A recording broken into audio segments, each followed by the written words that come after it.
The stellar dawn wasn't supposed to make history that day. As Earth's newest deep space research vessel, its mission was purely scientific. Catalog stellar phenomena in the Carina arm, collect data on potentially habitable worlds, and above all else, avoid any unnecessary risks. But fate, as Commander Sarah Chen often reflected, had a peculiar sense of humor. "Commander, you might want to see this." Lieutenant Park's voice carried an unusual edge as he stared at his sensor display. "We're picking up some very odd energy signatures about 3 light minutes out. They're moving against the solar wind." Chen pushed away from her tablet, where she'd been reviewing the day's atmospheric analysis of a promising exoplanet. "Define odd, Lieutenant." "Regular geometric patterns, ma'am. Too regular to be natural."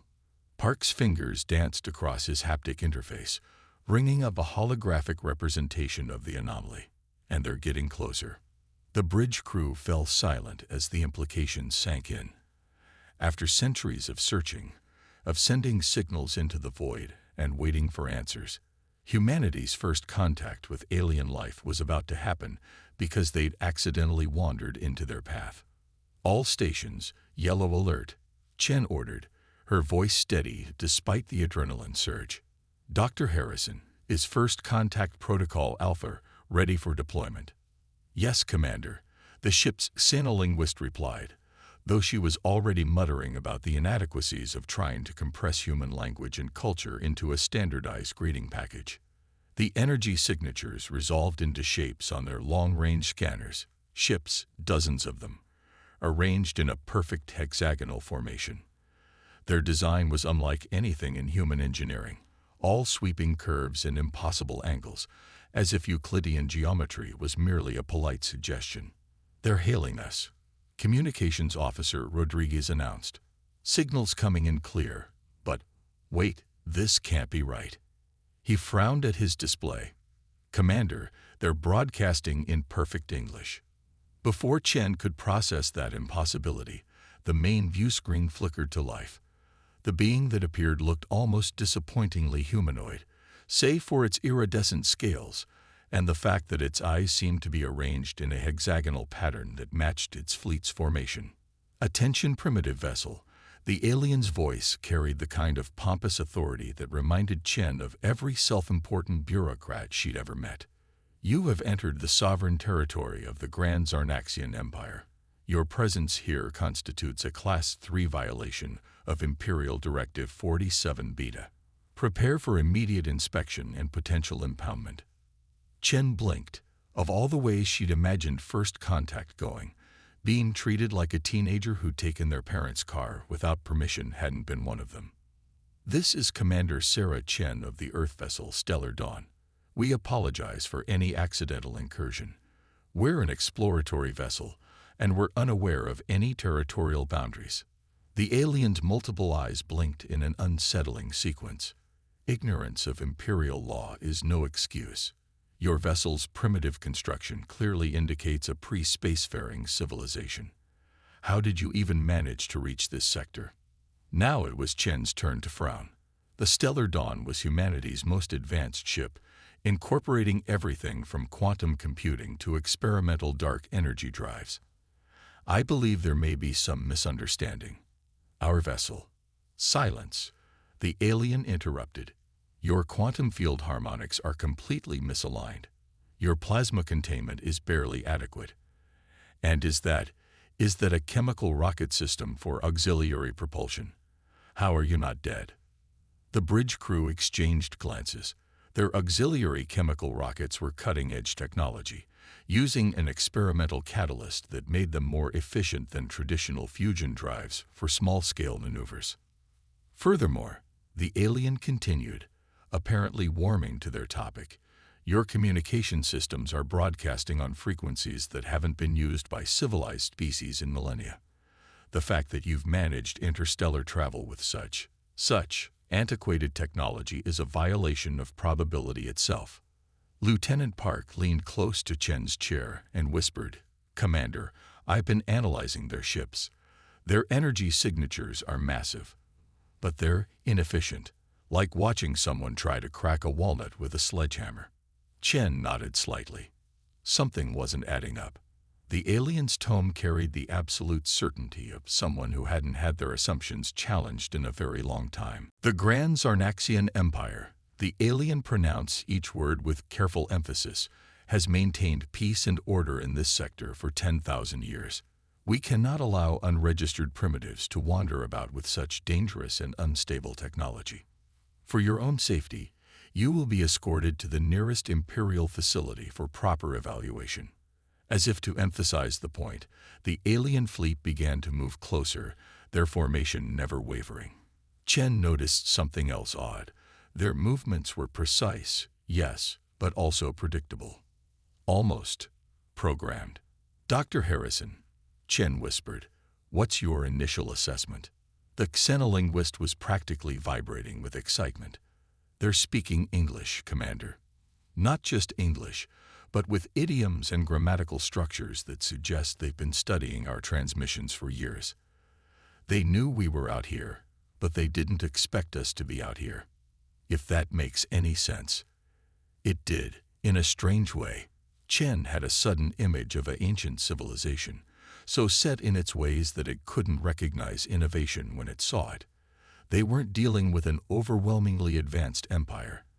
They were dealing with one that had stopped advancing. "Lieutenant Park, what would happen if we were to alter our quantum field harmonics to match their correct alignment?" Park's fingers flew over his console. "Based on their readings, our efficiency would drop by about 60%, Commander. Their technology isn't more advanced than ours. It's just more wasteful." A slow smile spread across Chen's face. "Rodriguez, open a channel." The alien's face reappeared, still arranged in what they probably thought was an intimidating expression. "This is Commander Chen again. We appreciate your concern for our safety, but I'm afraid we'll have to decline your escort. Our primitive engines require very specific flight patterns. You see, we wouldn't want to risk any unfortunate accidents near your sophisticated vessels." "You decline." The alien's voice rose in pitch. "You cannot decline. This is standard Imperial protocol. It's been standard protocol for 7,000 years. Has it occurred to you," Chen replied mildly, "that something might have changed in 7,000 years?" The alien's multiple eyes blinked rapidly in what Chen was beginning to recognize as agitation. "Nothing changes in the Empire. Change leads to chaos. Your primitive vessel will be escorted." "Actually," Chen interrupted, enjoying herself now, "I have a counter-proposal. Since we're clearly too primitive to understand your protocols, why don't we start with a simple cultural exchange? We could share information about our dangerous, unstable technology, and you could explain why you're still using communication frequencies that we abandoned as inefficient decades ago."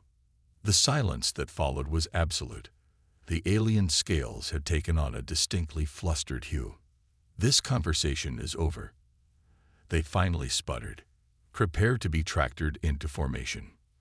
The transmission cut off, and Chen turned to her crew. "Battle stations," she ordered, but she was smiling. "Let's show the Grand Empire what primitive humans can do."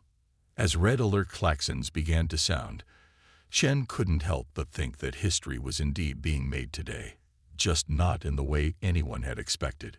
The Empire was about to learn a valuable lesson about underestimating primitives who had never learned that certain things were supposed to be impossible. The Zarnaxian tractor beams lanced out across space like perfectly straight lines of lavender light. Commander Chen watched them approach with an odd sense of calm, noting how they moved in exactly the same pattern as the Imperial ships. Beautiful, predictable, and hopelessly inflexible.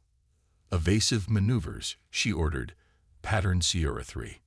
The Stellar Dawn responded instantly, its chemical thrusters firing in short, precise bursts. The ship didn't so much dodge the tractor beams as flow around them, its trajectory resembling a leaf caught in a complex wind pattern. It was the kind of flying that required either superhuman reflexes or a highly sophisticated AI. The Stellar Dawn had both. "They're missing, Commander," Lieutenant Park reported, unable to keep the amazement from his voice. Their targeting systems can't seem to handle irregular movement patterns. On the tactical display, the Imperial formation remained unchanged, their tractor beams continuing to fire in the same geometric patterns despite their complete failure to capture the human vessel. It was like watching a machine continue to execute its programming long after that programming had proved inadequate.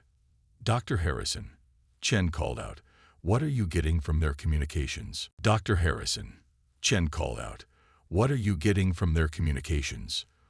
The xenolinguist's fingers flew across her console, sorting through the cascade of Imperial transmissions that their sudden resistance had triggered. "It's fascinating, Commander. They keep referring to standard protocol and acceptable parameters. There's no tactical discussion, no adaptation. It's as if they're trying to fit what we're doing into pre-existing categories. And when they can't," she trailed off, shaking her head in wonder. "They're having a bureaucratic meltdown," Rodriguez finished for her, grinning as he monitored the increasingly frantic communications between Imperial ships. Chen nodded. The picture was becoming clearer with every passing moment. The Zarnaxian Empire hadn't maintained peace for 10,000 years through overwhelming technological superiority. They'd done it through sheer institutional inertia. They were so set in their ways that they'd forgotten how to handle anything that didn't fit their established protocols. "Commander," Park's voice cut through her thoughts. "They're powering up their main weapons arrays." The Imperial ships began to glow with accumulated energy, their formation shifting into what was probably a textbook-perfect attack pattern. Chen had to admit it was impressive, like watching a centuries-old ballet where every move had been polished to perfection. It was also, she realized, completely predictable. "All hands, brace for evasive action," she commanded. "Mr. Park, what can you tell me about their weapons?" "Massive energy signatures, ma'am. Some kind of plasma-based system, but..." He frowned at his readings. "There's something odd about the containment fields. They're using brute force to maintain stability, bleeding off almost 70% of their power in the process. Like using a sledgehammer to crack a walnut," Chen murmured, recalling their earlier observation. "Rodriguez, open a channel to engineering." Chief Engineer Patel's voice came through, tense but controlled. "Engineering here, Commander. Those modifications we discussed for the quantum shields, how quickly can you implement them?" There was a pause, filled with the sound of rapid calculations. 5 minutes if we drop to minimal power. But Commander, it's completely untested. We'd be reconfiguring our shield harmonics on the fly." "That's exactly what we need," Chen replied. "Humans may be primitives, but we're primitives who innovate. Make it happen." As engineering began their modifications, the Imperial ships opened fire. Streams of plasma, each powerful enough to vaporize a small moon, lanced through space in precise, predictable patterns. The stellar dawn danced between them, its movements guided by both human intuition and machine precision. "They're transmitting again," Rodriguez announced. "Audio only this time. Your resistance is both futile and highly irregular." The Zarnaxian commander's voice had risen several octaves in what might have been frustration or panic. "Return to your assigned coordinates immediately." "I'm afraid that won't be possible," Chen replied calmly. "You see, we primitives have this bad habit of thinking for ourselves. Engineering status. Modifications complete, Commander. Shield harmonics are now fully variable." Chen allowed herself a small smile. "Now let's show them what primitive technology can really do. Bring us about, heading 340 Mark II. Let's give them a clear shot at our port side." Her bridge crew turned to stare at her in shock, but they carried out the orders. The stellar dawn rotated gracefully, presenting its flank to the Imperial fleet like a whale rolling in the ocean. The Zarnaxians, predictably, took the bait. Multiple plasma beams converged on the human ship, only to be caught by shields that shifted and adapted their frequencies in real time, absorbing the energy rather than deflecting it. "Shield efficiency at 95%, Park reported, his voice filled with wonder. "We're We're actually gaining power from their attacks. Impossible. The Zarnaxian commander's voice cracked. Your technology is inferior. Your methods are unsanctioned. This cannot be happening.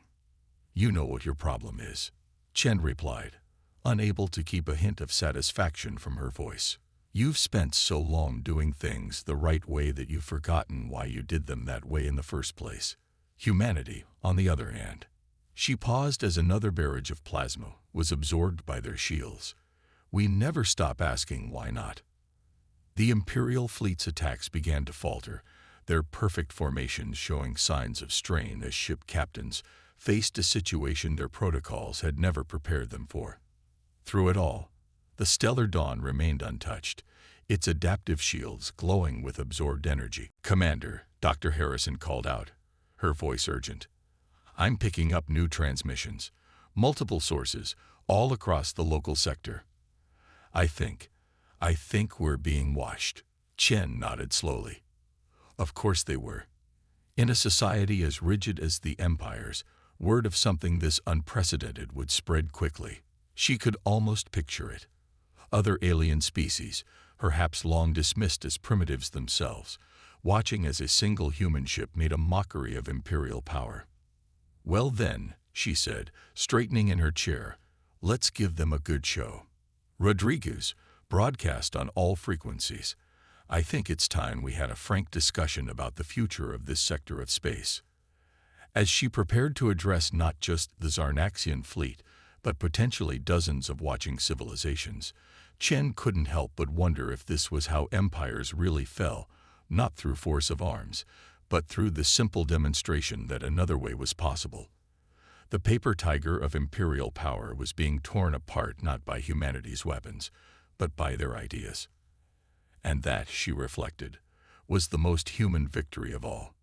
Word of the Stellar Dawn's defiance spread through the Empire's communication networks like a virus through an unprepared system. Within hours, the incident had triggered what Imperial bureaucrats were calling a Class 1 administrative crisis, the first in over 3,000 years. In the Grand Hall of Protocols on the Zarnaxian homeworld, High Administrator Vexterra watched the holographic replay for the 100th time. The human ship's movements made their heads ache. All 6 of them. There was no pattern to it, no proper formation, no respect for the established laws of combat. "Impossible," they muttered, their scales shifting through shades of agitation. "Simply impossible." "High Administrator," their aide interrupted. "The Emergency Council is assembled." The council chamber was a perfect dome, its walls lined with displays showing real-time data from across the Empire.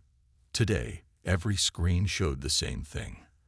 The spreading chaos caused by one small human vessel. The primitives must be stopped. Council Elder Zin declared, their ceremonial robes rustling with agitation. They're inspiring, questioning. The word hung in the air like a poison. Throughout the Empire's client species, reports were coming in of unprecedented behaviors, ships deviating from assigned routes, colonies requesting permission to experiment with unauthorized farming techniques. Someone had even suggested modifying a standard Imperial protocol. Meanwhile, aboard the Stellar Dawn, Commander Chen was having a very different kind of meeting. "They've surrounded us completely," Lieutenant Park reported, gesturing at the tactical display where hundreds of Imperial ships now formed a perfect sphere around their position. "But they haven't attacked since our last demonstration. They're waiting for instructions," Dr. Harrison added, looking up from her analysis of Imperial communications. "Their whole command structure seems to be paralyzed by our existence. We've become what they call an out-context problem." Chen nodded, studying the display thoughtfully. "And how are our new friends doing?" Harrison's face lit up. "The responses keep coming in. That broadcast you made, it's being shared across thousands of worlds, especially among the primitive species the Empire has been suppressing. Some of them are already trying to replicate our shield modifications, and the Empire can't stop them because they'd have to acknowledge that such modifications are possible in the first place," Rodriguez added with a grin. Chen allowed herself a small smile. The Empire's greatest weakness was turning out to be its own rigid worldview. They couldn't adapt without admitting that adaptation was possible, and they couldn't admit that without undermining the very foundation of their power. Back in the council chamber, the debate had turned heated. We must crush them immediately. Elder Zin insisted. Make an example. With what weapons? Another council member interrupted. Did you not see how they turned our own energy attacks against us? Our protocols assume technological inferiority. They're not following the rules. Then we shall deploy the ancient weapons, Vexterra declared, silencing the chamber. Activate the world breakers. A collective shudder passed through the council. The world breakers were relics from the Empire's founding, weapons so powerful that using them violated dozens of Imperial protocols. But desperate times called for desperate measures. Better to break protocol, Vexterra continued, than to watch the Empire crumble. But even as the Empire prepared its doomsday weapons, humanity was doing what it did best, innovating. They're bringing up something big, Park reported, his sensors detecting massive energy signatures from the Imperial fleet. Like extinction-level big. Chen remained calm. Dr. Harrison, what have you found in their historical records? The xenolinguist's eyes sparkled with excitement. The world breakers. They're mentioned in almost every text about the Empire's founding. Weapons of unimaginable power. But, she paused dramatically, they haven't been used in 10,000 years. And they haven't been maintained or updated in all that time. Chief Engineer Patil added over the comm. Commander, I've been analyzing the energy signatures. They're using the same basic principles as their other weapons, just bigger. Same weaknesses then, Chen mused. Same inefficiencies, same predictability. She straightened in her chair. Signal the fleet. Throughout the sector, ships of various designs and origins, all deemed too primitive by Imperial standards, waited for her words. They had been gathering quietly, drawn by the hope that the mighty Empire wasn't as invincible as it claimed. This is Commander Chen. By now, you've all implemented the shield modifications we shared. But that was just the beginning. Humanity's greatest strength isn't our technology. It's our ability to look at problems from new angles. The Empire thinks bigger is better. That power alone equals victory. Let's show them why they're wrong. As the world breakers powered up, their energy signatures visible from light years away, the stellar dawn, and its unlikely coalition of primitive allies prepared to demonstrate that innovation would always triumph over stagnation. In the council chamber, a junior administrator burst in, their scales pale with shock. High Administrator, we're detecting modifications, thousands of ships. They're all changing. Vexterra felt their world tilting on its axis. The Empire had maintained order through uniformity, through the belief that there was one right way to do everything. But now, faced with humanity's example, every supposedly primitive species was discovering the power of thinking differently. The real battle wasn't going to be fought with world breakers or quantum shields. It would be fought with ideas. And in that arena, humanity had already won. As Chen watched the coalition ships move into position, each adapting and improving upon the strategies they shared, she remembered something her grandfather used to say. The most dangerous phrase in any language is, "We've always done it this way." The Empire was about to learn that lesson the hard way. The world breakers were beautiful in a terrible way. Massive constructs of crystalline metal and pure energy, they hung in space like artificial stars, each one capable of reducing a planet to atoms. They were the Empire's ultimate expression of power and their ultimate expression of stagnation.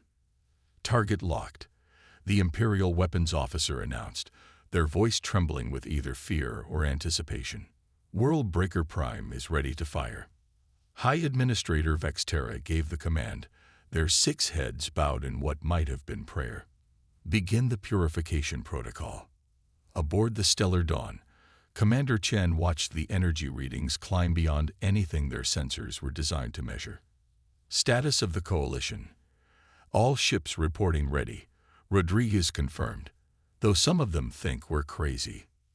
They might be right, Park muttered, his eyes fixed on the approaching doom. Commander, even with our modified shields, if those things hit us directly. Chen nodded. Good thing we're not planning to get hit. Dr. Harrison, send the signal. It's time for Operation Butterfly. Throughout the makeshift fleet of primitive vessels, crews that had never worked together before prepared to execute a plan that violated every principle of Imperial combat doctrine. Ships of all sizes and designs moved into seemingly random positions, their formations looking more like abstract art than military strategy. What are they doing? Elder Zin demanded, watching the tactical display with mounting confusion. There's no logic to their movements. World Breaker Prime reaching critical charge, the weapons officer reported. Firing in 3, 2, 1. The blast was magnificent. A lance of pure energy, powerful enough to crack a planet's crust, shot toward the Coalition fleet. For a moment, it seemed as though the Empire's overwhelming force would finally restore order to their universe. Then something impossible happened. The Coalition ships, moving in their chaotic dance, began to interact with each other's modified shield harmonics. The energy patterns overlapped, shifted, and combined in ways that the Empire's sensors couldn't even process. When the World Breaker's beam reached them, it didn't encounter a barrier. It encountered a maze. They're redirecting the energy, Park reported, his voice filled with awe. Each ship's shields are refracting it slightly, creating a cascading effect. The whole fleet is acting like a giant prism. Chen watched as the World Breaker's devastating beam was split, redirected, and dispersed through the Coalition fleet's improvised energy web. The power that was meant to destroy them was instead being scattered harmlessly into space, creating a display of artificial aurora that stretched for light years. In the Imperial Command Center, alarms began to blare. Impossible, Vexterra shouted, all 6 heads speaking in unison. The World Breakers cannot fail. They are perfect. High Administrator, a technician called out, their scales pale with fear. We're detecting energy buildups in the World Breaker array. The weapon, it's trying to compensate for the power loss automatically. Then let it. Elder Zin commanded. More power. Show these primitives the true might of the Empire. But Chen and her coalition had counted on exactly this response. The World Breakers, like everything else in the Empire, were programmed to follow rigid protocols. When faced with resistance, they would simply increase power until the resistance was overcome, even if that meant exceeding their own safety limits. Coalition ships. Execute Phase 2, Chen ordered. Let's show them why flexibility beats raw power every time. The Coalition fleet's formation shifted again, their energy web adapting and evolving in real time. Each ship added its own variations to the pattern, creating a constantly changing defense that no pre-programmed weapon could adapt to. The World Breakers responded the only way they knew how, by pouring more power into their attack. Their crystalline structures began to glow with dangerous intensity as they pushed beyond their ancient design specifications. High Administrator. The technician's voice was now filled with panic. The weapons are exceeding containment parameters. The protocols, they're contradicting each other. Vexterra watched in horror as their ultimate weapons began to tear themselves apart, unable to reconcile their programming with the impossible situation they faced. The Empire's greatest strength, its unchanging perfection, had become its greatest weakness. Coalition ships, clear the area, Chen commanded as the World Breakers began to break down. Let's not be around when those things go critical. The Coalition fleet scattered in perfect chaos, each ship following its own path to safety while maintaining the protective energy web until the last possible moment. Behind them, the World Breakers began to implode, their tremendous power turning inward. The explosion was visible across half the sector, a reminder that even the mightiest weapons were useless against enemies who refused to fight according to your rules. As the light faded, Chen opened a channel to the Imperial Command Center. High Administrator, I believe it's time we had a serious discussion about the future. Your empire has spent 10,000 years perfecting your way of doing things. We've spent our entire history learning to do things differently. Which approach do you think will serve us better in the challenges to come? In the silence that followed, the balance of power in the galaxy shifted not with a bang, but with the quiet realization that perfection without adaptation was just another form of decay. The Empire had finally met an enemy they couldn't defeat, not because humanity was stronger, but because they refused to accept that there was only one right way to be strong. The Grand Hall of Protocols had changed. Where once the walls had displayed only the immutable laws of the Empire, now they showed scenes from across the sector. Images of change, of adaptation, of evolution. At the center of it all stood Commander Chen, facing the Imperial Council not as a primitive under judgment, but as an equal in negotiations. "You must understand," High Administrator Vexterra said, their voice carrying a new note of uncertainty. "The Empire has maintained peace for 10,000 years through uniformity and order. And how many species have you classified as primitive during those years?" Chen asked. "How many civilizations have you forced to abandon their own paths of development because they didn't match your standards?" The silence that followed was answer enough. Around the chamber, representatives from dozens of supposedly primitive species watched intently. They had been invited to these proceedings at Chen's insistence. Another break from Imperial protocol. "The World Breakers were our ultimate achievement," Elder Zin said softly. "The perfect weapons, unchanged since the Empire's founding. Their loss was inevitable," Chen finished. "Perfection without growth isn't perfection at all. It's stagnation. Your weapons failed not because they weren't powerful enough, but because they couldn't adapt." Dr. Harrison, who had spent the past week studying Imperial historical records, stepped forward. "Your own archives show that the Empire wasn't always like this. Your founders were innovators, explorers. They created the protocols as guidelines, not chains." This caused a stir among the council members. Many of them had never bothered to look that far back in their history. The past was past, after all, or so the protocol said. "The coalition fleet that defeated your world breakers," Chen continued, "was made up of species you dismissed as primitive. But look what they accomplished when they were free to innovate, to combine their different approaches and perspectives."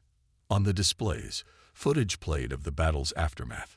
Ships of various designs working together to help damaged vessels, sharing resources and techniques in ways that would have been forbidden under Imperial law. The sight of such cooperation without central control made several council members' scales ripple with discomfort. "What exactly are you proposing?" Vexterra asked. "A new kind of empire," Chen replied. "One built on diversity rather than uniformity, where protocols serve as a foundation to build upon, not walls to hide behind." From her position at the communications console, Lieutenant Park sent a signal. The displays shifted to show scenes from across human history. Their triumphs and failures, their constant drive to improve and adapt. "Humanity isn't perfect," Chen acknowledged. "We make mistakes, sometimes terrible ones. But we learn from them. We change. We grow. And we've learned that the greatest achievements come not from forcing everyone to follow the same path, but from letting them find their own ways forward. And if we refuse," Elder Zin challenged, though there was more curiosity than hostility in their tone. "Then you'll be left behind," Chen said simply. "Already, your client species are awakening to their potential. The Coalition fleet proved that cooperation doesn't require control. You can either help guide this transformation or watch it happen without you." A murmur ran through the chamber as the implications sank in. The Empire had maintained its power through technological superiority, but that superiority had been revealed as an illusion. Their rigid adherence to ancient protocols had left them vulnerable to innovation and change. "Perhaps," Vexterra said slowly, "it is time for the Empire to remember its own history. Our founders were not afraid of change. They would be disappointed in what we have become. Then let's write a new chapter together," Chen offered. Humanity doesn't want to destroy the Empire. We want to help it evolve. Imagine what we could accomplish if we combined your experience with our innovation, your stability with our adaptability. The discussions that followed lasted for days. Protocols were examined, questioned, and often discarded. Representatives from formerly primitive species shared their perspectives, their unique approaches to problems the Empire had thought solved millennia ago. And through it all, the stellar dawn remained in orbit around the Imperial capital, a symbol of how a single ship's refusal to accept limitations had changed the course of galactic history. 1 month later, Commander Chen stood on her bridge, watching as the newly reformed Imperial Council made its first joint declaration. The protocols weren't being abolished, but transformed. They would serve as a baseline of proven solutions while explicitly encouraging exploration of alternatives. Quite a change from prepare to be boarded, Rodriguez commented with a grin. Chen nodded, remembering that first confrontation that seemed so long ago now. The Empire spent 10,000 years trying to perfect one way of doing things. Now they're learning that true perfection lies in having the courage to try new ways. And humanity's role in all this? Dr. Harrison asked. We'll do what we've always done, Chen replied. Explore, innovate, make mistakes, and learn from them. But now we'll have partners who understand that progress isn't about reaching perfection. It's about never stopping the journey toward it. As the stellar dawn prepared to return home, carrying news of humanity's unexpected role in transforming the Galactic Empire, Chen reflected on how their greatest victory hadn't come from superior technology or military might. It had come from something much more fundamentally human, the simple, stubborn refusal to accept that there was only one right way to do things. The Empire had sought perfection through stagnation. Humanity had shown them that true perfection lay in the endless courage to change, to adapt, to grow.